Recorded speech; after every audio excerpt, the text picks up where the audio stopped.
حوالات کے سلاخوں کے پیچھے سے میں اسے نماز پڑھتا دیکھ رہا تھا۔ وہ 25-26 سال کا خوبصورت نوجوان قتل کے مقدمے میں 2-3 دن پہلے ہی یہاں لایا گیا تھا، جہاں سے چند دن بعد عدالتی کارروائی کے بعد اسے جیل منتقل کیا جانا تھا۔ اس کے خلاف کیس کافی مضبوط تھا، اس لیے غالب گمان تھا کہ 1-2 پیشی کے بعد ہی اسے سزائے موت سنا دی جائے گی۔ میں ایک آرمی والا ہوں اور پہلے ہی دن سے میرا رویہ اور لہجہ اس کے ساتھ کافی سخت رہا تھا، لیکن اس کے لبوں پہ ہمیشہ ایک دل موہ لینے والی مسکراہٹ ہوتی تھی اور ہمیشہ مجھے بڑا سمجھتے تھے۔ ادب سے اور نرم لہجے میں بات کرتا تھا اور مجھ جیسا سخت انسان بھی 2 دن میں ہی اس کے اچھے اخلاق کے سامنے ہار گیا تھا۔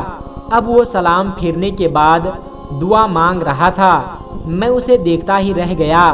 وہ اس طرح خشوع و خضوع سے دعا مانگ رہا تھا کہ یوں لگتا تھا کہ جیسے وہ جس سے مانگ رہا ہے اس کے وہ بالکل سامنے بیٹھا ہوا ہو۔ دعا کے بعد اس کی نظر مجھ پر پڑی تو اس کے لبوں پر وہی مسکراہٹ نمودار ہوئی اور وہ اٹھ کر میرے پاس آیا اور ہمیشہ کی طرح میرا حال احوال پوچھا۔ آج خلاف معمول میرا لہجہ کافی نرم تھا۔ باتوں کے دوران میں نے اس سے پوچھا کہ واقعی اس نے قتل جیسا جرم کیا ہے، کیونکہ مجھے اس کی معصومیت سے نہیں لگ رہا تھا کہ وہ قتل جیسا جرم کر سکتا ہے۔ ایک انسان کا قتل پوری انسانیت کا قتل ہے، تو پھر میں ایسا گھنونا جرم کیسے کر سکتا ہوں؟ اس نے مسکراتے ہوئے جواب دیا۔ تو پھر میں نے سوالیہ نظروں سے اس کی طرف دیکھا۔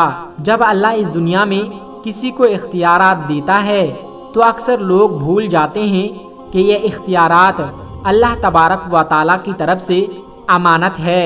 ان سب کو اپنا کمال اور حق سمجھتے ہیں۔ میرے ساتھ بھی ایسا ہی ہوا۔ ہمارے علاقے کے ایک بڑے اصل انسان نے قتل کر دیا اور اتفاق سے میں وہاں سے چند قدم ہی دور تھا۔ اس نے مجھ پر الزام لگا دیا، جھوٹے گواہ بھی تیار کر لیے گئے اور میں یہاں آ گیا۔ مجھے دکھ سا ہوا تو ہمارے گھر والوں نے کچھ نہیں کیا۔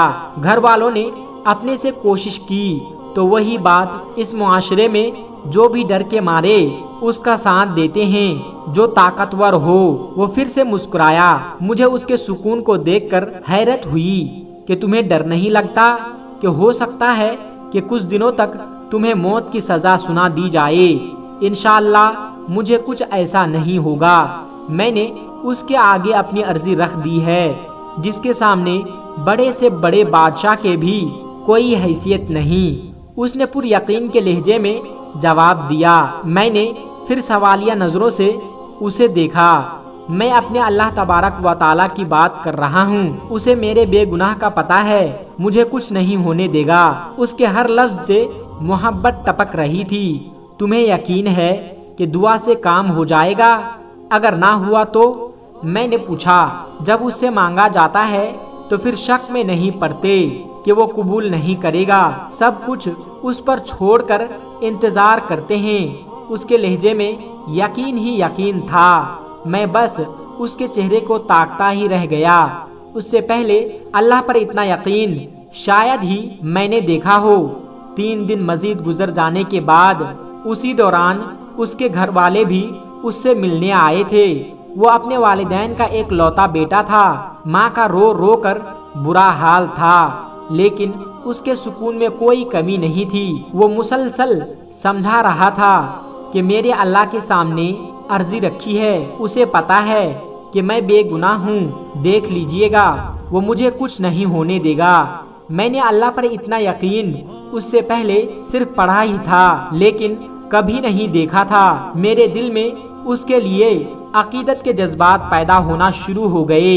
شاید اللہ کی محبت ہی ایسی ہے جو پتھر دل کو بھی پگھلا دیتی ہے۔ جب اسے عدالت میں پیش کیا جانا تھا تو اس سے 1 دن پہلے ہی ایک واقعہ پیش آیا۔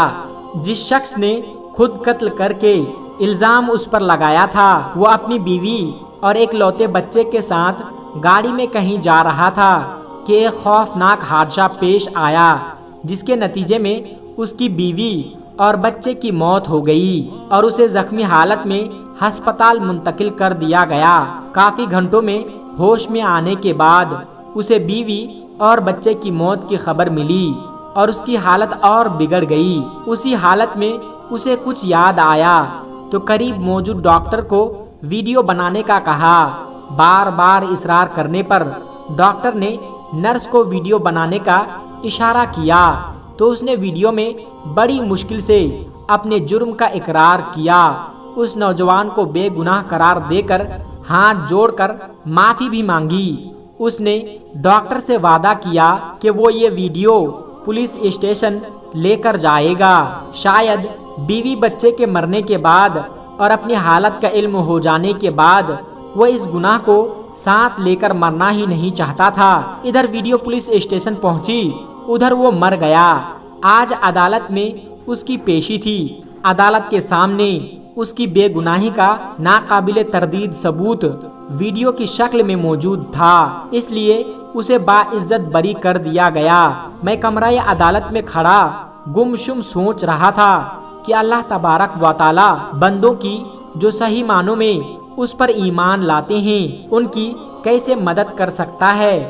ان کی ہتھکڑیاں کھول دی گئی تھی، ماں روتے ہوئے اس سے لپٹ گئی۔ باپ کی آنکھوں میں بھی آنسو آ گئے تھے، شاید اسی وجہ سے کہ اللہ تبارک و تعالی نے اسے ان حالات میں تنہا نہیں چھوڑا تھا اور اسی طرح سے ان کی مدد کی جس کا کسی کو وہم و گمان بھی نہیں تھا۔ پیارے دوستو، بے شک اللہ تبارک و تعالی بڑا بے نیاز ہے۔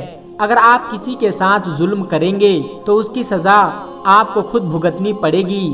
اگر آپ کسی بے گناہ انسان پر کوئی الزام لگاتے ہیں چاہے وہ کہے، لیکن یاد رکھیے گا کہ روز محشر میں جب اللہ کی عدالت لگے گی تو اس میں اپنا مدعا بیان کرے گا، اس میں وہ اپنی بے گناہی بیان کرے گا اور بے شک اللہ تبارک و تعالی خوب جانتا ہے کہ وہ بے گناہ ہے اور آپ کا یہ ظلم، آپ کی یہ زیادتی آپ کے گلے پڑے گی۔ اس دنیا میں تو آپ اس کا مداوع کر سکتے ہیں، لیکن روز قیامت، روز محشر آپ اس کو چھپا نہیں سکتے۔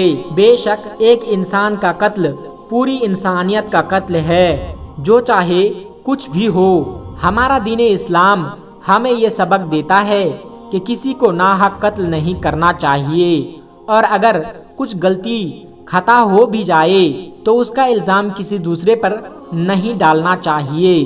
اور دوستو، اسلام میں جتنی تاکید کے ساتھ انسان کے قتل کی حرمت کو بیان کیا گیا، اگر آج کل کے دور کو دیکھا جائے تو اتنی بے حرمتی ہو رہی ہے کہ افسوس کہ معمولی باتوں پر ناحق قتل کر دیے جاتے ہیں، اور بعض مسلمان اس جرم کا ارتکاب بھی دین کی خدمت سمجھتے ہیں۔ حالانکہ قرآن و احادیث میں کسی بھی انسان کو ناحق قتل کرنے پر ایسی سخت وعیدیں بیان کی گئی جو کسی اور جرم پر بیان نہیں کی گئی۔ اسلامی تعلیمات کے مطابق کسی انسان کو ناحق قتل کرنا شرک کے بعد سب سے بڑا گناہ ہے، بلکہ بعض علماء نے سورہ نساء کی روشنی میں فرمایا کہ کسی مسلمان کو ناحق قتل کرنے والا ملت اسلامیہ سے ہی نکل جاتا ہے۔ حضور اکرم صلی اللہ علیہ وسلم نے بھی کسی کو ناحق قتل کرنے پر بہت سخت وعیدیں ارشاد فرمائی ہے اور امت کو اس سنگین گناہ سے باز رہنے کی بار بار تلقین فرمائی ہے۔ حجۃ الوداع کے موقع پر آپ صلی اللہ علیہ وسلم نے ارشاد فرمایا کہ تمہارے خون، تمہارے مال، تمہاری آبرو ایک دوسرے کے لیے ایسی حرمت رکھتی ہے جیسے تمہارے اس مہینے یعنی ذی الحجہ میں تمہارے اس شہر مکہ مکرمہ اور تمہارے اس دن کی حرمت ہے۔ تم سب اپنے پروردگار سے جا کر ملو گے اور وہ تم سے تمہارے اعمال کے بارے میں سوال کرے گا، لہٰذا میرے بعد پلٹ کر پھر سے کافر یا گمراہ نہ ہو جانا کہ ایک دوسرے کے گردنیں مارنے لگو۔ بحوالہ صحیح بخاری۔ تو دوستو، کبھی بھی غلط الزام لگا کر اسے سزائے موت دلوانا بھی ایک ناحق قتل ہے۔ تو دوستو، آج کی ویڈیو میں بس اتنا ہی۔ اگر آپ کو یہ ویڈیو ذرا بھی اچھی لگی ہو تو اس ویڈیو کو ایک لائک کر کے ہمارے چینل کو سبسکرائب ضرور کر لیجئے گا۔ السلام علیکم ورحمۃ اللہ وبرکاتہ۔